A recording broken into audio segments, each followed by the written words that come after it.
Present Revanth Reddy పరిపాలన చూసుకుంటే ఈ కాళేశ్వరం ప్రాజెక్టు పనికిరాదు, దాన్ని కూల్చాలని చెప్పి మాట్లాడుతూ ఉన్నాడు. నిజంగానే అవినీతి జరిగిందా, లోపకార్యాలు ఏమైనా ఉన్నాయి అందులో? కాళేశ్వరం ప్రాజెక్ట్ అనేది ఇతర దేశాలు కూడా మెచ్చుకున్న ప్రాజెక్ట్ అది. మన కేసీఆర్ సార్ అనేవాడు తెలంగాణలో నీళ్లు, నిధులు, నియామకాల గురించే తెలంగాణ రాష్ట్రం ఏర్పడాలని కొట్లాడి తెలంగాణను ఏర్పాటు చేసి తక్షణమే ఫస్ట్ మనం ప్రజలను, రైతులను ఆదుకోవాలంటే ఏం కావాలనే ఉద్దేశంతో ఆయన సొంతగా ఆయన ఆలోచన చేసి హరీష్ రావు గారిని మినిస్టర్ చేసి, సాగునీటి మినిస్టర్ చేసి ఆ కాళేశ్వరం ప్రాజెక్టు అంటే ఇంకా చాలా టైం తీసుకునే టైం ఉన్నా కూడా తొందరలోనే కంప్లీట్ చేసి రైతులకు నీళ్ళు అందించాలనే ఉద్దేశంతో ఇక్కడ నుండి ఈ గంగా నుంచి వెళ్ళి అక్కడికి ఎక్కడ మన మహబూబ్ నగర్, నాగర్ కర్నూలు వరకు కూడా నీళ్ళు అందించే గొప్ప కార్యక్రమాన్ని తీసుకున్నాడు. కాబట్టి అది గొప్ప ప్రాజెక్ట్ అని ఇతర దేశాలు కూడా మెచ్చుకున్నటువంటి గొప్ప పని చేసిండు ఆయన. ఈరోజు అన్ని అబద్ధాల మీద, బూటకప్పు మాటల మీద అధికారం ఎక్కి ఆయన చేయలేదు, ఈయన చేయలేదు. ఈయననే ఒకప్పుడు కేసీఆర్ని మెచ్చుకున్నాడు. తెలంగాణ కేసీఆర్ లేకుంటే రాకపోతుండని మెచ్చుకొని ఆ కుర్చెక్కగానే మధ్య భ్రమించిన మాటలు మాట్లాడుతూ, ఆయనకి ఏది నోటికొస్తే అది మాట్లాడుతూ, అబద్ధపు మాటలు మాట్లాడుతూ అందలం ఎక్కి కూర్చున్నాడు ఈరోజు రేవంత్ రెడ్డి. ఇప్పుడు 2014 ముందు పరిస్థితి చూసుకుంటే తెలంగాణ రాష్ట్రంది రైతాంగం పరిస్థితి దీనంగా ఉండే అని చెప్పుకుంటున్నారు. కాళేశ్వరం కట్టిన తర్వాత, తెలంగాణ వచ్చిన తర్వాత బ్రతుకులు ఏమైనా మారినాయా?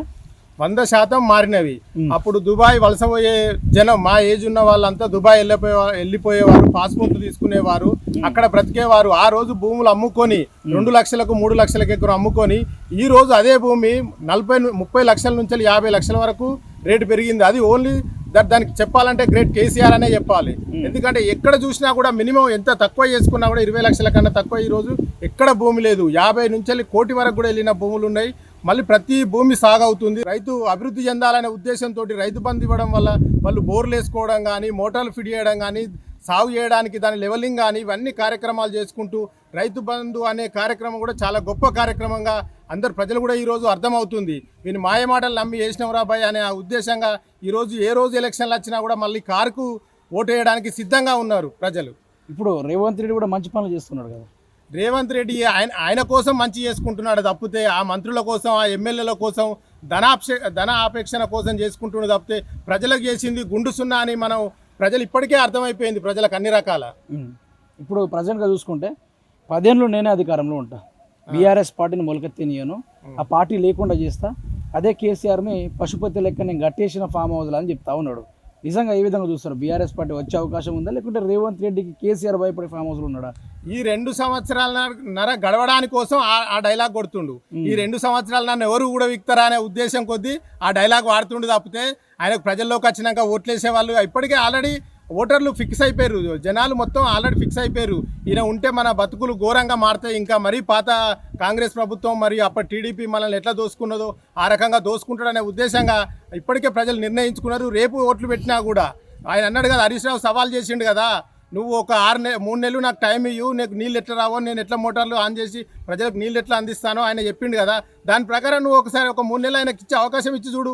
నీ ప్రతాపం ఏందో ఆయన ప్రతాపం ఏందో తెలుస్తుంది. మేము తెలంగాణ కోసం ఉద్యమం చేసిన వాళ్ళం కాబట్టి మాకు అన్ని రకాలు తెలుసు కాబట్టి నువ్వు మాయమాటలు చెప్పి అటు ఆ పార్టీ మారి ఈ పార్టీ మారి పార్టీలోకి వచ్చి ఏదో అనుకోకుండా ఓడిపోయిన వాళ్ళందరికీ ఒక 4 సార్లు 5 సార్లు ఓడిపోయిన వాళ్ళకి టికెట్లు ఇచ్చి వాళ్ళు గెలిస్తే తప్పితే నువ్వేదో పనులు చేసి ఇప్పటి వరకు 2 సంవత్సరాలన్నర అయిపోయింది, 3వ సంవత్సరాలకు అడిగిట్టినావు. నువ్వు ఏం చేసినావు అనేది చెప్పుకోవడానికి లేదు. అదే కేసీఆర్ గారు చేసిన పనిని ప్రతిదీ చెప్పచ్చు. మనం హాస్పిటల్ అయితేనేమి, కాలేజీలు అయితేనేమి, గురుకుల పాఠశాలలు అయితేనేమి, విద్యార్థులకు ఏ కార్యక్రమం చేసుకున్నా ఆయన గొప్పగా చేసిండు, గొప్పగా ఇచ్చిండు. కాబట్టి ఆయన ఎప్పటికీ గొప్పగానే తెలంగాణకు ఆయన గొప్పగానే అభిమానిస్తారు తప్పితే ప్రజలు ఏదో నీలాగా నిన్ను తిట్టినట్టయితే ఎవ్వరు సోషల్ మీడియాలో ఇంతవరకు అయితే ఎక్కడ చూడలేము అలాంటి ఈ సోషల్ మీడియా వచ్చిన కాడ నుండి.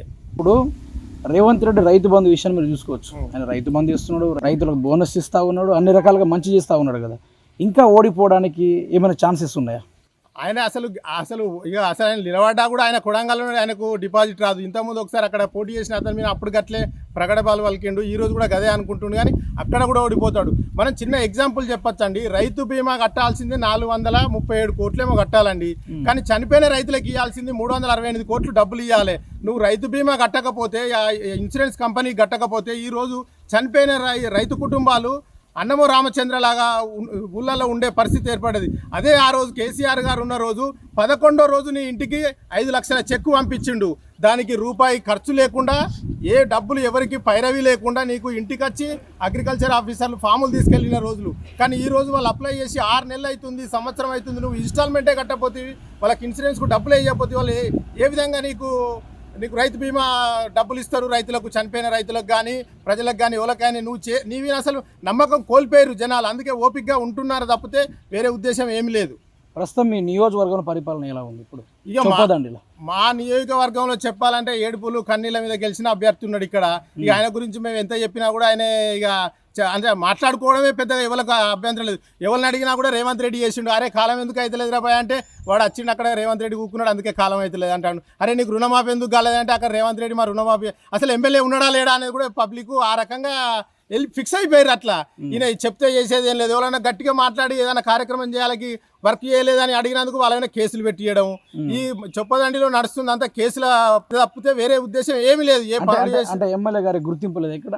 మొన్న ఏదో టీవీలలో చూసినామండి మేము. వాళ్ళు ఎవరో పాపం వాళ్ళ టీవీలలో వాళ్ళు ఉన్నది పాపం అక్కడ బస్ స్టాండ్ దగ్గర పోయి తీస్తే మళ్ళీ ఆయన దగ్గరికి పోయి ఆ రైతు దగ్గరికి పోయి ఇక్కడ దత్తోజిపేట అనుకుంటాము చొప్పదండి దగ్గర ఆ విలేజ్కి పోయి మళ్ళీ రైతుతోటి చెప్పించుకున్నారు. నువ్వు ఏం చెప్పించుకున్నా ఓసారి పిల్లాడు మా దగ్గర హిమ్మత్నార్ పిల్లాడు ఉంటాడు ఒక అతన్ని ఆయన మందు తాగిండు. మరి మందు ఎందుకు అయినవరా బాగుంటే ఆయనే ఇంటర్వ్యూ ఇచ్చిండు.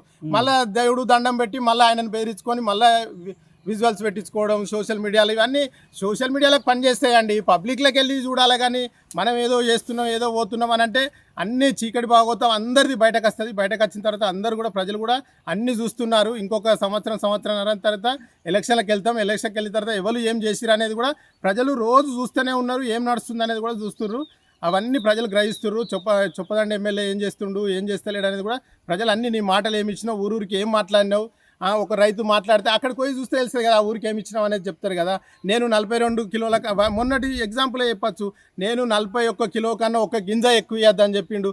అదే నేను ఒక రైతుగా రైస్ మిల్ దగ్గరికి వెళ్తే రైస్ మిల్ ఓనర్ ఏమన్నాడు 43 కిలోలకు ఒక గింజ తక్కువ ఉన్నా నువ్వు ఎమ్మెల్యే చెప్పుకో మంత్రికి చెప్పుకో సీఎం రేవంత్ రెడ్డికి చెప్పుకో 43 కిలోల కన్నా ఒక గింజ తక్కువ నేను తీసుకోనని చెప్పిండు. 20 రూపాయలు నెంబర్ 2లో కట్ చేసిర్రు. అదే 20 రూపాయలు డైరెక్ట్ వెళ్ళిపోయినాయి. అంతకుముందు ఈ ఎమ్మెల్యేనే మాట్లాడిండు కదా ఇవన్నీ ఎటు పోతున్నాయి పైసలు ఎవరు తింటురు అని మాట్లాడు. మరి ఇప్పుడు ఇన్ని కోట్లు ఒక తార్జోరి విద్యార్థి ఒక ఆయన సోషల్ మీడియాలో పెట్టిండు. ఏం చేస్తుర్రు ఎమ్మెల్యే ఏం చేస్తుర్రు కలెక్టర్ ఏం చేస్తుర్రు ఈ వడ్ల దోపిడీ ఇంత జరిగితే ఇన్ని కోట్లు నష్టమైంది చెప్పదండి కాన్సెన్సీలో అని చెప్తే దానికి ఆన్సర్ లేదు. ఆ అబ్బాయిని బెదిరియడము ఇవన్నీ చేస్తున్నారు తప్పితే ఒక్క రైస్ మిల్కి మాట్లాడి నేను ఒక కార్యకర్తగా అడుగుతున్నా ఈరోజు ఎవరికన్నా ఒక్కరికి 41 కిలోలే కట్ అయినాయి అని ఒక్క రైతుతోటి నేను పెట్టిన తర్వాత నువ్వు ఈ పోస్ట్ చూసిన తర్వాత 41 కిలోకే కట్ అయిందని నువ్వు ఎవరితోటైనా ఒక రైతుతోటి ఇప్పి అప్పుడు నువ్వు రైస్ మిల్లర్తో మాట్లాడి కలెక్టర్ డబ్బులు ఇచ్చినావని మేము హ్యాపీగా ఒప్పుకుంటాం. నీకు దేనికంటే దానికి మేము వచ్చి మీకు శాలువా కప్పి సన్మానం చేస్తామని చెప్తున్నా. మళ్ళీ గెలిచే అవకాశం ఉందా? ఇక గెలుచుడు ఎక్కడదండి ఆయన పబ్లిక్లే తిరుగుతలేడు. ఇక గెలుచుడు ఎక్కడిది అంటే ఉంటలేడు నియోజకవర్గంలో ఉన్నా కూడా ఏదైనా ఇప్పుడు ఏముంటుంది ఇప్పుడు ఒక ప్యాషన్ అయిపోయింది. అట్లా పోయి ఇట్లా రావడం కార్లలో నేను పోయినా అని చెప్పడం. ఈ పాత ఎమ్మెల్యే పోయిన తర్వాతనే కొత్త ఎమ్మెల్యే పోయి నేను వచ్చినా నేను పోయినా చూడురాయా ఇది చెప్పుకోవడం తప్పితే అక్కడ ఏమైంది నువ్వు పోయి వచ్చిన తర్వాత ఏం జరిగింది అనేది కావాలి కదా. రిజల్ట్ కావాలి కానీ మనం పోడు రావడం అందరం పోతారు అందరు వస్తారు పోతారు అది లెక్కకు రాదు కదా. మనం ఏం చేసినాం అనేది కావాలి కదా. 2028 తెలంగాణ రాష్ట్రంలో ఏ జెండా ఎగిరే అవకాశం ఉంది? అది ఏది ఏమైనా కేసీఆర్ కారు గుర్తు అనేది ఒకసారి చెప్పాడు ఆ పెద్ద మనిషి. ఆ గుర్తు ఎక్కడున్నా టార్చ్ లైట్ పట్టుకొని వస్తే కారు గుర్తుని చూసి ఓటేస్తారని చెప్పి అదే పరిస్థితి తెలంగాణలో వచ్చింది కూడా ఇప్పటికే. అంటే ఓటేస్తారు పార్టీకి కారు గుర్తు మీదనే ఓటేస్తారు. ఇక వేరే వేసి ఆల్రెడీ తెలిసిపోయింది మనకు తెలంగాణకి ఎవరు ఉండాలి ఎవరుంటే మన తెలంగాణ బాగుంటుంది అనేది ప్రజలు ఆల్రెడీ గ్రహించారు ముందుకు వెళ్తారు అంతే. అంటే బీజేపీకి అవకాశం లేదా? ఇక బీజేపీ అదిగా ఇప్పుడు చూస్తున్నాం కదా సోషల్ మీడియాలో వాళ్ళ కోసం తప్పితే ప్రజల కోసం ఏముండదు వాళ్ళు చేసేది. వాళ్ళు సొంత వ్యక్తిగతమైన వాళ్ళు ఎవరు అమిత్ షాలు నడ్డాలు అట్లాంటి వాళ్ళు ఫ్యాక్టరీల కోసం దేశంలో రాజకీయంలో ఉండాలి తప్పితే వాళ్ళు రాష్ట్రంలో ప్రజలకు ఏం కావాలనే ఆలోచన చేసే వ్యక్తులు ఇక్కడ లేరు. ఎవరు ఉన్నా కూడా వాళ్ళు ఏదో 4-5 ఎంపీలో 8 మంది ఎంపీలో గెలిచి వాళ్ళ స్వలాభం ఏం సంపాదించుకోవాలి ఎట్లా సంపాదించుకోవాలనే ఉద్దేశం తప్పితే ఈ ఊర్లలోకి వచ్చి ఏం చేయాలి ఏం చేస్తే ఏమవుతుంది అనేది వాళ్ళ కార్యకర్తలే ఈరోజు పాపం చాలా కష్టమైన పరిస్థితులలో ఉన్నారు. వాళ్ళకి ఏం చేయాలి ఎట్లా అనేది అర్థమవుతలేదు. వాళ్ళు ఇంకేమి రాష్ట్రాన్ని ఏమి వెళ్తే రాష్ట్రంలో కాంటెస్ట్ చేసి రాష్ట్రానికి ఏం చేస్తారు? వాళ్ళు ఉన్న రాష్ట్రాలనే ఏం చేయలేకపోతారు. బీఆర్ఎస్ పార్టీ గ్రౌండ్ లెవెల్లో బలంగా ఉందా లేకుంటే పై పైన మాటలు జరుగుతున్నాయి? 100% కార్యకర్తలు బలంగానే ఉన్నారు. ప్రజలు కూడా బీఆర్ఎస్ కోటేయాలని నిశ్చయించుకొని ఉన్నారు. ఇక ఎప్పుడు ఎలక్షన్ జరిగినా బీఆర్ఎస్ కోటేయాలనే నిర్ణయంతో ఫిక్స్ అయి ఉన్నారు. కాదు, ఇప్పుడు మిమ్మల్ని నమ్ముకునే రేవంత్ రెడ్డి సభల మీద తొడలు కొట్టుకుంటూ నేను 10 ఏళ్ళు అధికారంలో ఉంటా అంటున్నాడు. మీరు పుసుక్కున బీఆర్ఎస్ఏ వస్తానంటున్నాడు. ఈ రేపటి రోజున పరిస్థితి ఎట్లా ఉండబోతుంది? బై మిస్టేక్లా బీఆర్ఎస్ఏ గెలుస్తాయి. రేవంత్ రెడ్డి పరిస్థితి ఎట్లా ఉండబోతుంది? ఇక ఆయన అప్పటికి ఆయన ఏది ఉంటే దానికి కేంద్రం ఉంటే తప్ప అటు మారినా ఆశ్చర్యపోవాల్సిన అవసరం లేదు. మొన్నట్లాగా ఏదైనా అవకాశం వస్తే ఎటైనా మారి ఏదైనా చేసుకునే అవకాశం ఉంటుంది ఆయనది. ఆయన అటు పాత గురువుతోటి సత్సంబంధాలు పెట్టుకునే ఉన్నాడు ఆల్రెడీ. మొన్న చోటేబాయ్ బడేబాయ్ అన్నట్టు మన మోడీ గారితో కూడా అదే రకంగా మాట్లాడుకుంటూ రెగ్యులర్గా టచ్లోనే ఉంటుండు. ఆ టైంలో ఆయన స్వలాభం కోసం, ఆయన బిజినెస్ల కోసం ఏ పార్టీ అయినా మారచ్చు. ఆయనకి ఈ పార్టీని, కాంగ్రెస్ను ఏదో తెలంగాణ ఉంచాలనే ఉద్దేశంగా ఉన్నోడైతే ప్రజలకు మేలు చేస్తాడు కదా. పార్టీ ఎటుపోతుంది, నేను ఉన్నంతసేపు బాగుండాలనే ఉద్దేశం తప్పితే ఇదంతా ఏం లేదు. తెలంగాణ పైన రేవంత్ రెడ్డి పట్టుందా? పట్టెక్కడదండి, అక్కడ వాళ్ళ జిల్లాలనే లేదు. అదే కొడంగల్ కాన్స్టిట్యున్సీ, ఆయన కాన్స్టిట్యున్సీలే మనం చూస్తున్నాం కదా. రోల్స్ అక్కడ నుంచి రీల్స్ పెడుతున్నారు కదా. ఫైనల్గా ఆయన గురించి చెప్పాలంటే ఏం చెప్తారు రేవంత్ రెడ్డి గురించి? ఆయన తోటి పరిపాలన సాధ్యం కాదండి. ఎవరు ఆయన మాట వినే పరిస్థితిలో లేదు. మార్పు జరగలేదా? మార్పు ఎక్కడదండి, ఆయనే చెప్పిండు కంచెలు తీసేసిన అని చెప్పిండు. మనం హైదరాబాద్ పోతే మళ్ళీ కంచెలు కనబడుతున్నాయి కదండి. అందులో మన కేసీఆర్ కట్టిన ప్రగతి భవన్ లేదో బంగారం ఉన్నది అని చెప్పిండు. ఓ లంక బిందెలు ఉన్నాయి సచివాలయంలో అన్నాడు. ఏమో చేస్తురు అని చెప్పారు. మరి ఆయనే ఉన్నాడు కదా, ఎన్ని లంక బిందెలు తీసి ప్రజలకు ఎన్ని వంచిండు, ఎన్ని కోట్లు అప్పు చేసిండు ఆయన మనకు తెలుస్తలేదు. కేసీఆర్ చేస్తే ప్రతి పనికి మనం దానికి ఇంత అయిందని అక్కడ బోర్డుతో సహా ఉంటుంది, మనకు అమౌంట్ తోటి సహా కాగు లెక్కలు కూడా చెప్పినాయి. నువ్వు ఒక సిమెంట్ బస్తా తీసుకురాలే, ఒక ట్రిప్ ఇటుక తీసుకురాలే, ఎక్కడ ఏం కట్టింది లేదు. కోట్లు ఆయన కన్నా 2 అంతలు మించిపోయినావు ఇప్పుడు 2 సంవత్సరాలన్నరకే. నువ్వు మళ్ళీ ఎట్లా నువ్వు అధికారంలోకి వస్తామని మేము ఎట్లా ప్రజలు ఎట్లా నమ్ముతారు? నిన్ను నమ్మే పరిస్థితి లేదు, అయిపోయింది ఇక.